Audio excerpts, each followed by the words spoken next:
नमस्कार, आप देख रहे हैं डीडी न्यूज। आपके साथ मैं हूं गौरव श्रीवास्तव और मेरे साथ मेरी सहयोगी बीना है, जो कि सांकेतिक भाषा के जरिए आपको खबरों से रूबरू करवाएंगी। तो खबरों की शुरुआत करें उससे पहले एक नजर इस वक्त की हेडलाइंस पर। प्रधानमंत्री नरेंद्र मोदी ने कहा, राजनीति में मिशन लेकर आए, एम्बिशन नहीं। अपने पहले पॉडकास्ट में प्रधानमंत्री ने कहा, हम तटस्थ नहीं, शांति के पक्ष में हैं।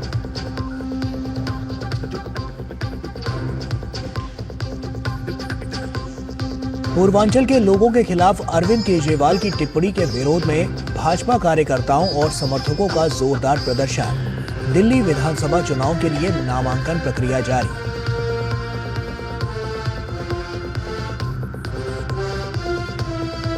संभल शाही मस्जिद कमेटी की याचिका पर सुप्रीम कोर्ट ने उत्तर प्रदेश सरकार को स्टेटस रिपोर्ट दाखिल करने के लिए नोटिस किया जारी। याचिकाकर्ता द्वारा यथास्थिति बनाए रखने की मांग।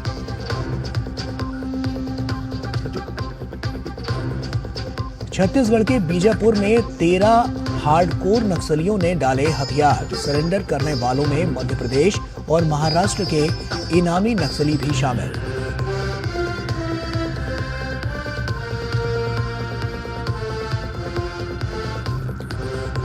और प्रयागराज में महाकुंभ के लिए आकाशवाणी के विशेष रेडियो चैनल कुंभवाणी का शुभारंभ। 103.5 मेगाहर्ट्ज पर मिलेगी महाकुंभ की हर जानकारी।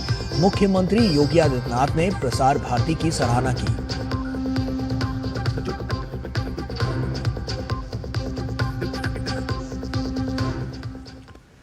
और आइए अब शुरुआत करते हैं। चंद्रयान 2 की लॉन्चिंग को लेकर प्रधानमंत्री ने अपने संस्मरण में यहां पर संस्मरण सुनाए हैं और वे जीरोधा के सह संस्थापक निखिल कामत द्वारा होस्ट किए गए पीपल बॉय WTF नामक पॉडकास्ट पर अपनी बात रख रहे थे। उन्होंने बताया कि टीम की सफलता पर अगर राजनीतिक नेतृत्व यश लेता है तो जब असफलता का भी श्रेय लेने की बारी आती है तो भी उसे आगे रहना चाहिए। उन्होंने बताया कि ऐसे वक्त में टीम का हौसला बढ़ाना और उसे अगले मिशन के लिए तैयार करना ये सबसे बड़ी जिम्मेदारी होती है। जिस दिन चंद्रयान 2 का लॉन्चिंग होने वाला था, मुझे कई लोगों ने कहा था साहब नहीं जाना चाहिए। मैंने कहा क्यों? बोले साहब ये तो अनसर्टेन होता है, दुनिया में हर देश फेल जाते हैं, 4-4, 6-6 बार करने के बाद होते हैं, आप जाएंगे और कुछ हो गया तो मैंने कहा क्या है, अपयश लेने की मेरी कोई जिम्मेवारी नहीं। क्या मैं गया और हुआ ऐसा कि चंद्रयान लॉन्चिंग में हम लास्ट सेकंड बिखर गए। सारे वहां बैठे हुए लोग परेशान थे। प्रधानमंत्री को कहने की हिम्मत नहीं थी किसी की। लेकिन मैं टेक्नोलॉजी की जितनी समझ तो मैं देख पाता था कि हाँ कुछ गड़बड़ लग रही है, नहीं चल रहा है। आखिरकार एक जो सीनियर मोस्ट थे उन्होंने आके मुझे कहा साहब अगर चिंता मत कीजिए। सभी को मैं नमस्ते किया। मैं रात को 2 बजे कार्यक्रम था वो, मैं वहाँ गेस्ट हाउस पर गया, लेकिन मैं सो नहीं पाया। मैंने फिर से करीब आधे पौने घंटे के बाद सबको बुलाया। मैंने कहा देखिए अगर ये लोग थक ना गए हो तो मैं सुबह 7 बजे इनको मिलना चाहता हूँ जाने से पहले, क्योंकि देश को बहुत बड़ा सेटबैक था। लेकिन मैं सेटबैक से रोने धोने करके जिंदगी गुजारने वालों में नहीं था। मैंने कहा मैं सुबह गया और सभी साइंटिस्टों को मैंने कहा अगर कोई फेलियर है तो जिम्मेवारी मेरी है। आपने प्रयास किया, आप निराश मत होइए। और मैंने उनका जितना भी आत्मविश्वास जगा सकता हूं मैंने जगाया और चंद्रयान 3 सफल हुआ। प्रधानमंत्री नरेंद्र मोदी ने कहा है कि राजनीति में किसी को व्यक्तिगत महत्वाकांक्षा से नहीं बल्कि एक मिशन के साथ प्रवेश करना चाहिए। वे जीरोधा के सह संस्थापक निखिल कामत द्वारा होस्ट किए गए पीपल बॉय WTF नामक पॉडकास्ट पर अपनी बात रख रहे थे। राजनीति के क्षेत्र में प्रवेश करने के लिए आवश्यक कौशल पर बोलते हुए प्रधानमंत्री ने कहा कि लोगों का दिल जीतना एक राजनेता का सबसे महत्वपूर्ण कार्य है। प्रधानमंत्री ने कहा कि राजनीति में प्रवेश करने के लिए आपको एक अच्छा टीम प्लेयर होना चाहिए। पॉलिटिशियन बनना वो एक पार्ट है और पॉलिटिक्स में सफल होना वो दूसरी चीज है। तो 2 अलग तरीके से। तो एक तो हो गया है राजनीति में आना, दूसरा होना है सफल होना। मैं मानता हूं कि उसके लिए तो आपका एक डेडिकेशन चाहिए, कमिटमेंट चाहिए, जनता के सुख दुख के आप साथी होने चाहिए, आप एक्चुअली अच्छे टीम प्लेयर होने चाहिए। आप ये कहो कि मैं तिस्मार खा हूं और मैं सबको चलाऊंगा और दौड़ाऊंगा, सब मेरा हुक्म मानेंगे, तो वो हो सकता है उसकी राजनीति चल जाए, चुनाव जीत जाए, लेकिन वो सफल राजनेता बनेगा गारंटी नहीं है।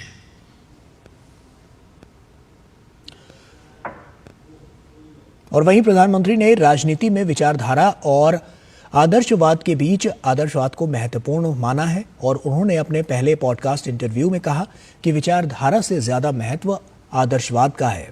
उन्होंने कहा कि विचारधारा के बगैर राजनीति होगी ऐसा वो नहीं कहते हैं, लेकिन आदर्शवाद की बहुत जरूरत होती है।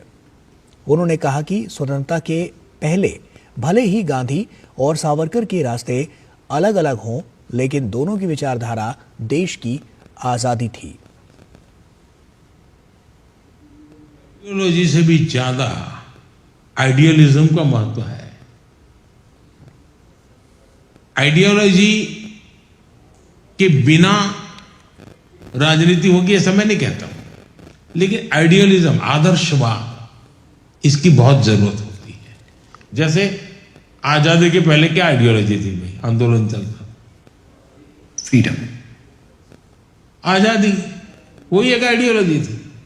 गांधी जी का रास्ता जुदा था, आइडियोलॉजी आजादी। सावरकर का रास्ता अपना था, आइडियोलॉजी अलग। कौन सी? आजादी। और पूर्वांचल के लोगों के खिलाफ अरविंद केजरीवाल की टिप्पणी के विरोध में भाजपा कार्यकर्ता और समर्थक विरोध प्रदर्शन कर रहे हैं। भारी संख्या में पहुंचे कार्यकर्ताओं ने अशोक रोड से अरविंद केजरीवाल के आवास तक पूर्वांचल सम्मान मार्च निकाला। अरविंद केजरीवाल के फिरोज शाह रोड स्थित आवास के बाहर धरना प्रदर्शन कर रहे हैं। विरोध प्रदर्शन पर काबू पाने के लिए दिल्ली पुलिस ने भाजपा कार्यकर्ताओं पर वाटर कैनन का इस्तेमाल किया। इस दौरान दिल्ली पुलिस ने भाजपा कार्यकर्ताओं और समर्थकों को हिरासत में भी ले लिया है। दरअसल अरविंद केजरीवाल ने फर्जी वोट को लेकर पूर्वांचलियों पर सवाल आरोप लगाए थे, जिसके बाद केजरीवाल की टिप्पणी को लेकर भाजपा हमलावर है।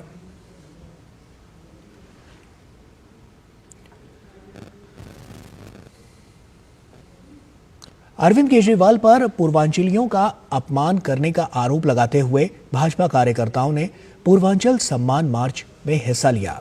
अपने सम्मान से आहत पूर्वांचली लोग अरविंद केजरीवाल के आवास तक पहुंच गए और जमकर नारेबाजी की, जिसमें काफी संख्या में महिलाएं और युवाओं की संख्या दिखी।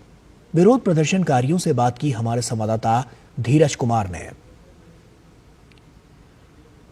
ये आम आदमी पार्टी के जो संयोजक हैं अरविंद केजरीवाल, उनका ये आवास है और उनके आवास के बाहर जिस तरीके से बीजेपी के कार्यकर्ता, जिस तरीके से आम जनता जिस तरीके से फर्जी वोटर के मामले पर विरोध प्रदर्शन कर रही है, कार्यकर्ता हैं जो जिनको उठाकर पुलिस ले जा रही है वो मानने को तैयार नहीं हैं। उनका साफ तौर पे कहना है कि ये जो अपमान है ये पूर्वांचल समाज का अपमान है।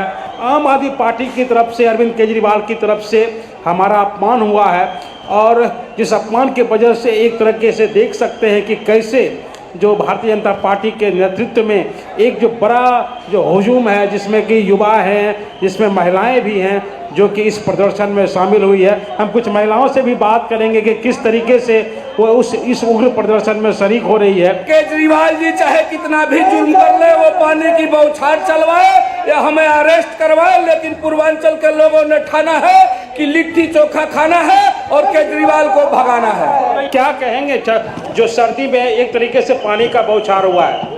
देखिए, ऐसा है, केजरीवाल जी हमेशा से जनता की भावनाओं के साथ खिलवाड़ करते रहे हैं। आज उन्होंने हमारे बिहार और यूपी से आने वाले लोगों को फर्जी कहा। मैं सबसे बड़ा फर्जी तो उन्हें बोलती हूँ क्योंकि वो खुद भी दिल्ली के नहीं है, वो हरियाणा से आते हैं। महिलाओं का अपमान तो ये सरकार शुरू से कर रही है, उनसे झूठे वादे करके।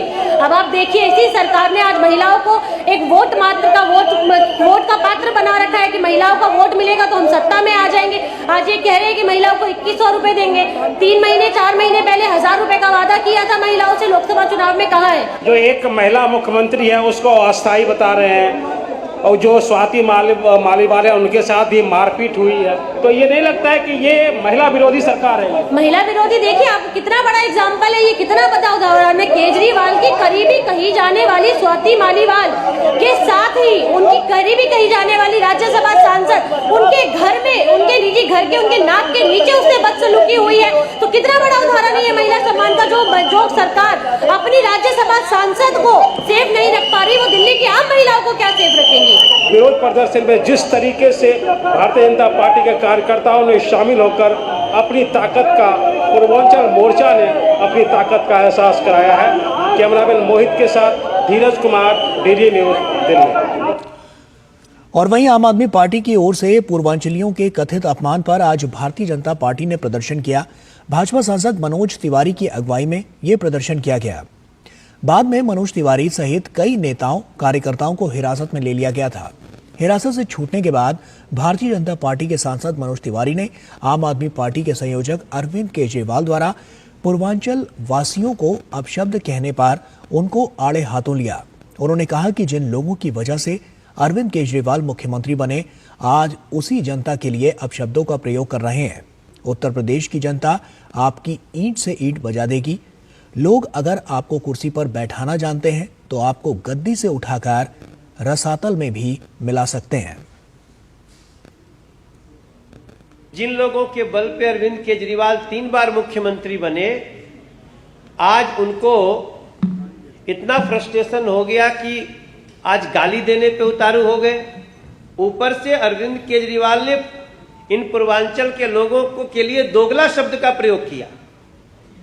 अरविंद केजरीवाल, तुम्हारी ईंट से ईंट बजा देंगे हम लोग। उत्तर प्रदेश, बिहार, झारखंड के लोग, प्रवासी लोग, दिल्ली में रहने वाले पूर्वांचली, अब किसी भी हाल में अरविंद केजरीवाल आपको बख्शने वाले नहीं है। कान खोल करके सुन लीजिए, अगर ये लोग आपको गद्दी पे बिठाना जानते हैं तो आपको गद्दी से उठा करके रसातल में भी मिला देंगे। चुनाव आयोग ने आज दिल्ली विधानसभा चुनाव के लिए अधिसूचना जारी कर दी है, जिसके बाद उम्मीदवार आज से 17 जनवरी तक नामांकन दाखिल कर सकेंगे। वहीं नामांकन पत्रों की जांच 18 जनवरी को की जाएगी। उम्मीदवारों के पास 20 जनवरी तक उम्मीदवारी वापस लेने का विकल्प होगा। जिन सीटों पर राजनीतिक दल अपने प्रत्याशी घोषित कर चुके हैं, वहीं आज से प्रचार अभियान में भी तेजी आएगी। इस बार दिल्ली में आम आदमी पार्टी, भाजपा और कांग्रेस के बीच कांटे की टक्कर है।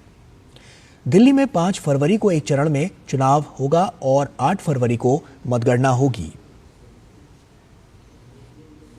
दिल्ली पुलिस की स्पेशल सेल और झारखंड पुलिस के एंटी टेररिस्ट स्क्वाड ने रांची से आतंकी संगठन अल-कायदा इंडियन सब कॉन्टिनेंट के संदिग्ध आतंकी शहबाज अंसारी को गिरफ्तार किया। शहबाज को दिल्ली ले जाने की तैयारी चल रही है। बता दें कि पिछले साल अगस्त में झारखंड और राजस्थान में दिल्ली पुलिस की स्पेशल सेल और झारखंड एटीएस के ज्वाइंट ऑपरेशन में अल-कायदा इंडियन सब कॉन्टिनेंट से जुड़े 8 आतंकियों को गिरफ्तार किया गया था। इसी मामले में शहबाज भी वांटेड था। AQIS अफगानिस्तान, पाकिस्तान, भारत, म्यांमार और बांग्लादेश में सक्रिय हैं। इनकी योजना दिल्ली सहित कई शहरों में आतंकी वारदात को अंजाम देने की थी। छत्तीसगढ़ के बीजापुर जिले में 13 हार्डकोर माओवादियों ने पुलिस के सामने सरेंडर कर दिया। सरेंडर करने वालों में 13 लाख के इनामी नक्सली शामिल हैं। जिन नक्सलियों ने हथियार डाले हैं उनमें सीसीएम उदय और कटकम सुदर्शन का गनमैन शामिल है। आत्मसमर्पण करने वाले माओवादी मध्य प्रदेश और महाराष्ट्र के गोंदिया डिवीजन में सक्रिय रहे हैं। हथियार छोड़ने वालों को शासन की ओर से पुनर्वास नीति के तहत सुविधाएं दी जाएंगी। फिलहाल सभी को नगद राशि 25,000 दी गई है। सरेंडर करने वाले नक्सलियों में ACM AOB कटाम शामिल हैं। शासन की ओर से इस पर 5 लाख का इनाम रखा गया था। मुना ककीम सुखराम हेमला के अलावा 1 लाख का इनामी नक्सली देवे मड़कम उर्फ चांदनी, 1 लाख का इनामी नक्सली नंदू अवलम भी हथियार डाल चुके हैं। और वक्त यहां पर एक छोटे से ब्रेक का है, जल्द हाजिर होते हैं। MDH का किचन किंग किचन में हो तो हम सब कुछ बना सकते हैं। बैंगन का भरता, आलू गोभी, भिंडी मसाला और भी बहुत कुछ। MDH मेरी पसंद, मेरी पसंद, मेरी पसंद, मेरी पसंद, हमारी पसंद। हम सबकी पसंद। मजबूत देश का मजबूत सरिया हो गया स्टील। ब्रेक के बाद एक बार फिर से आप सभी का स्वागत है। प्रवर्तन निदेशालय की बिहार के राजद विधायक आलोक मेहता के 19 ठिकानों पर छापेमारी कर रही है। इसमें आलोक मेहता के बिहार, दिल्ली और उत्तर प्रदेश स्थित ठिकाने शामिल हैं। ईडी की ये कार्रवाई वैशाली कोऑपरेटिव बैंक से संबंधित बैंक लोन घोटाले से जुड़े एक मामले में की जा रही है, जिसमें करोड़ों रुपए के लेन देन की जांच चल रही है। ईडी की छापेमारी वित्तीय अनियमितताओं और धोखाधड़ी के आरोपों के तहत की गई है। इस मामले में और भी खुलासे होने की संभावना है। आलोक मेहता को राजद अध्यक्ष लालू यादव के काफी करीबी नेताओं में से एक माना जाता है। संभल शाही मस्जिद कमेटी की याचिका पर सुप्रीम कोर्ट ने नोटिस जारी किया है।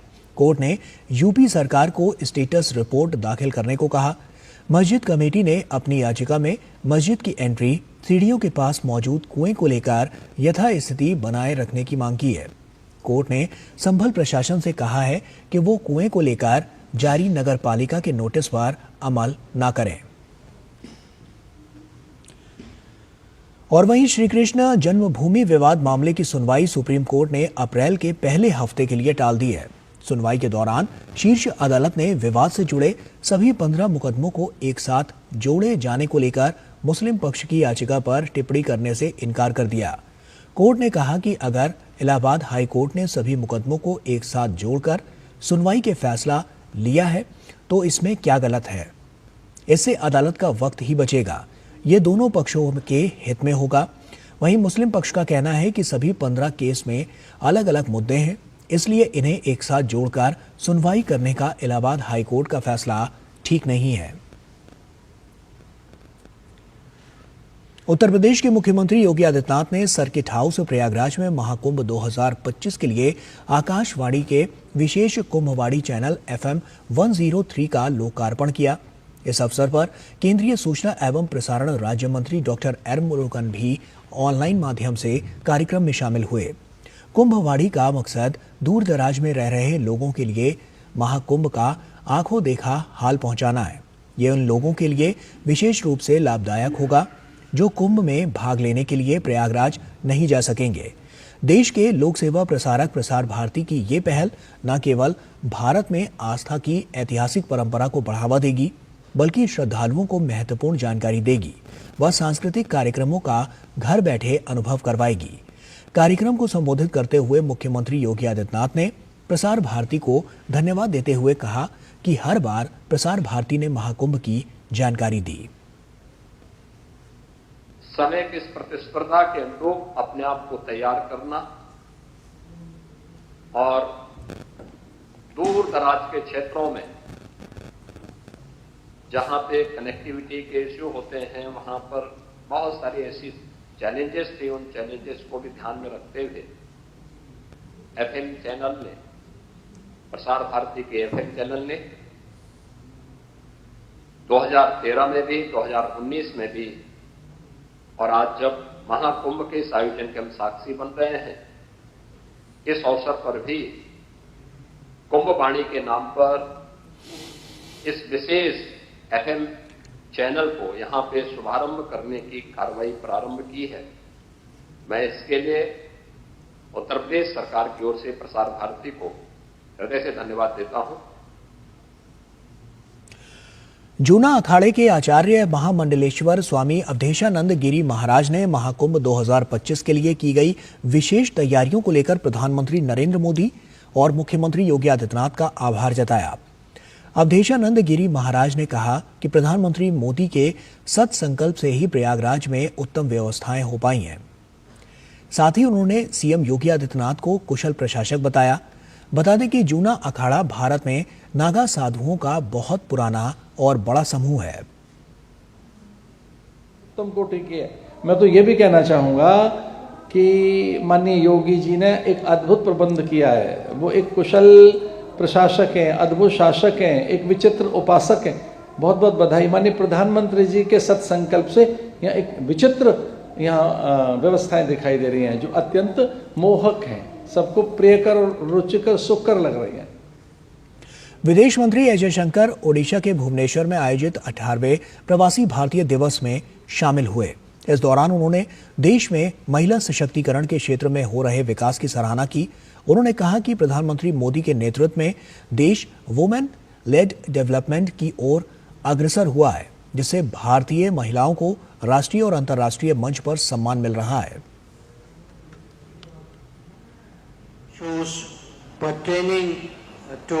Gender equality, to women development, etc. are very much a part of our international activities and foreign policy as well. In fact, when we chaired the G20, we pushed very strongly for the concept of women-led development and got it accepted in the G20 conceptual framework, and thereafter we actually pushed for it very strongly when the Summit of the Future took place as well. भारतीय railway की विकास और क्षमता बढ़ाने के लिए make in India पहल के अंतर्गत रेलवे ने नई फोल्ड्स व्हील फैक्ट्री की स्थापना की है। वहीं इस पर रेल मंत्री अश्विनी वैष्णव ने जानकारी देते हुए बताया कि भारतीय रेलवे कई नई पहल कर रही है, जिसके तहत कैमरे, टेलीकॉम टावर लगाए जा रहे हैं। रेल दुर्घटनाओं से निपटने के लिए नई तकनीक और डिजाइन को प्रयोग में लाया जा रहा है। 10,000 locomotives are right now being fitted with Kavach, and about 15,000 kilometers of track side, the track side fittings, those are being done. Telecom towers are being installed. Cameras are being installed on the front of the locomotives. In a sense, for safety, new point machines have been designed. We saw that somewhere close to Chennai, in one incident, people had taken out the bolts of the point machine. So new design of bolts have been prepared, which is now getting fitted everywhere, so that nobody can take them out. So all these very meticulously thought through features, meticulously thought through, going to the root cause. Every time we try to find the problem and go to the root cause so that we solve the root cause, and then that problem should not recur again. केंद्रीय स्वास्थ्य मंत्रालय ने तेलंगाना के हैदराबाद में गैर संचारी रोगों पर राष्ट्रीय कार्यशाला का आयोजन किया। केंद्रीय स्वास्थ्य सचिव ने गैर संचारी रोगों के बढ़ते बोझ को दूर करने के लिए अंतर क्षेत्रीय सहयोग, उन्नत अनुसंधान और नवीन प्रथाओं की आवश्यकता पर जोर दिया। ये राष्ट्रीय कार्यशाला सरकार के स्वस्थ भारत के दृष्टिकोण को प्राप्त करने की दिशा में एक महत्वपूर्ण कदम है, जिसमें गुणवत्तापूर्ण स्वास्थ्य सेवाओं तक सार्वभौमिक पहुंच और गैर संचारी रोगों से समय से पहले मृत्यु दर में कमी लाने पर जोर दिया गया है। सम्मेलन में मधुमेह, उच्च रक्तचाप, CKD, CRD, NAFLD, स्ट्रोक और कैंसर सहित प्रमुख गैर संचारी रोगों के विभिन्न पहलुओं पर व्यापक चर्चा की गई।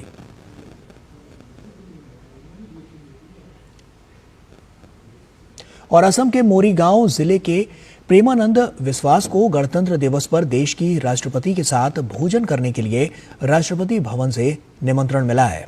बायोगैस के माध्यम से पर्यावरण संरक्षण में उनके प्रयासों के लिए उन्हें यह विशेष निमंत्रण दिया गया है। राष्ट्रपति से निमंत्रण पाकर प्रेमानंद विश्वास ने आभार और खुशी व्यक्त करते हुए कहा कि वो बहुत सम्मानित महसूस कर रहे हैं।